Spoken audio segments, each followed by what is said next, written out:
थांब, नवरी नाचताना एकदम पडली कस काय रे बाप्पा. तर जय रे मंडळी, शिवांश पाटलाच्या पुढे कॅमेरा घेऊन आलो तर शिवांश पाटलाचे असे काही चाळी चालू होती. काय करावं बाप्पा, भाचा आहे शेवटी. घरात परंपरेनुसार नवरीला हळद लावून घेतली आणि आता वेळ झाली होती ती नवरीला आंघोळ घालायची. तर इकडे आंघोळ घालण्यासाठी चौरंगाच्या चारी बाजूला पितळीचे तांबे ठेवतात आणि तांब्याला दोरा बांधतात आणि त्याला वारलं असे म्हणतात.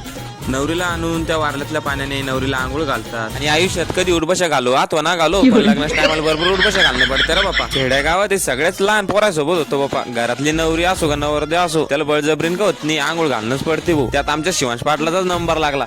नवरीला आंघोळ घालून झाल्यानंतर घरामध्ये आणलं आणि देवका देवकीच्या हातून नवरीला हळद लागली आणि तोंड झाकून सुरुवात झाली औकण्याला. आता हे तोंड झाकूनच औकण्या काऊन करते, मग लग्न झाली नाही मी तुम्हाला सांगितलं असतो. हळद लावायचं सगळं सेटअप तयार करून झाला होता. नवरीला थोडा वेळ होता पण या बारक्या चिरक्या पोरानं स्टेज जाम करून टाकलं होतं बाप्पा नाचू नाचू. मग आता नवरी आली, नवरीला हळद लावून घेऊन झाली होती.